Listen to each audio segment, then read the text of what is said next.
You're listening to the Cyberwire Network, powered by N2K.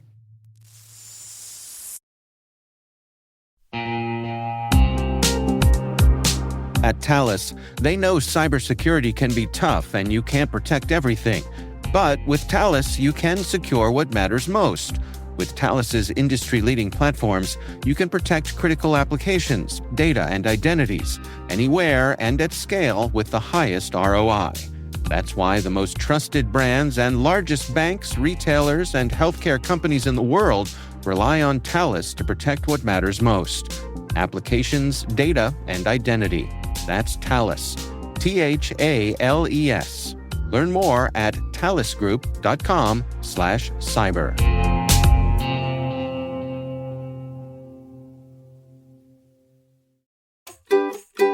Hello, my name is Michael DeBolt. I'm the Chief Intelligence Officer at Intel 471.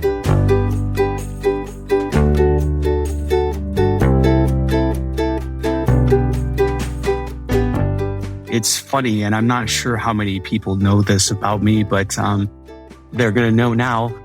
I grew up wanting to be an actor, actually. I went to a creative arts academy in elementary school, and I just had this idea of performing on stage. I also had other dreams of becoming a baseball player and stuff like that. But cyber and technology was never really part of my mindset, but that's kind of how I grew up. I actually had a minor scholarship to go to Western Michigan University to do theater. And then 9/11 hit, and I quickly realized that there was an opportunity for me to serve my country in a very meaningful way. And so I made the very natural shift from wanting to become an actor to now going into the Marine Corps as an infantryman within a very short period of time. For whatever reason, looking back on it, I feel like my life purpose has really been all about kind of this relentless pursuit of justice. I've taken some of those things that I've learned and those qualities and have been able to translate them into what I do now. But first thing I did was go into the Marine Corps right after high school. And after that, fast forward 2 years, I was a direct care counselor for children who were abandoned by their parents.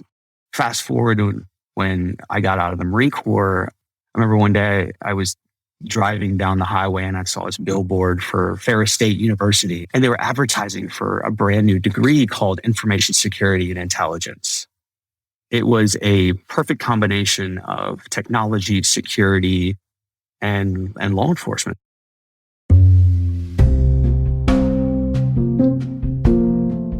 I ended up getting an emphasis on digital forensics and then did some volunteer work at a local county sheriff's office. And then I ended up getting a position as a special agent with the Naval Criminal Investigative Service.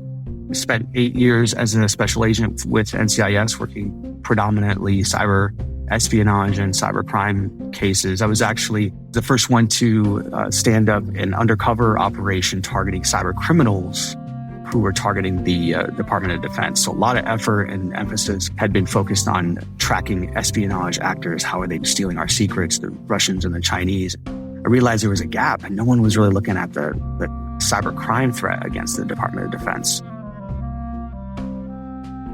And then from there, went to Interpol in Singapore. And that's where I was the U.S. representative there and helped to build out and lead their Cyber Fusion Center. And then ended up coming to Intel 471, which is where I'm at right now.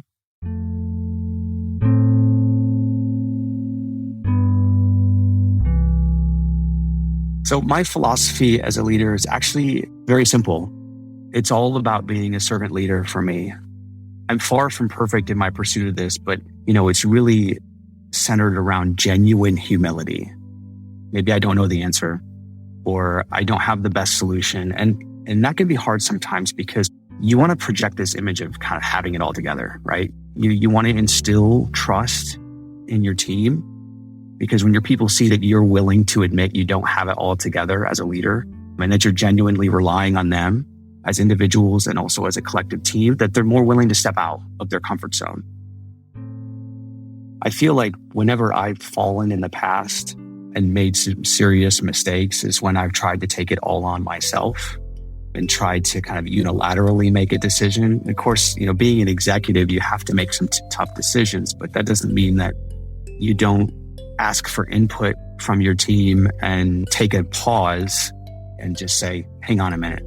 There's some additional perspective here that I need in order to make this pretty big and tough decision. Again, realizing that, sure, it's going to be ultimately up to me to make the decision and I'll take that one. But I want to make sure that the decision is, if we can reach consensus, great. But if not, at least everyone's input has been genuinely heard and acknowledged.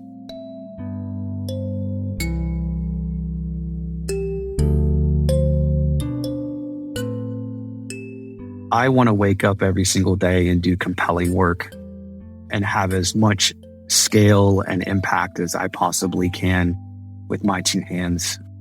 And I have to realize that there's only so much that I can personally do. So if people can look back on me and say, he was the one that enabled me or equipped me to make an impact on my personal work, and then that cascaded down to my team's work. And then it's just this multiplication of a number of different people acting with their own skills and their own abilities to make a change in this world.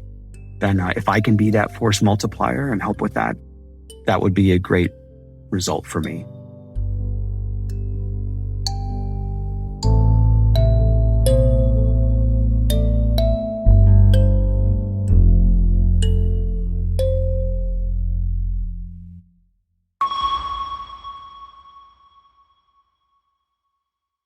Hey, Ryan Reynolds here from Mint Mobile. Now, I don't know if you've heard, but Mint's premium wireless is $15 a month. But I'd like to offer one other perk. We have no stores. That means no small talk. Crazy weather we're having. No, it's not. It's just weather. It is an introvert's dream. Give it a try at mintmobile.com/switch. Upfront payment of $45 for 3-month plan, $15 per month equivalent required. New customer offer first 3 months only, then full price plan options available. Taxes and fees extra. See mintmobile.com.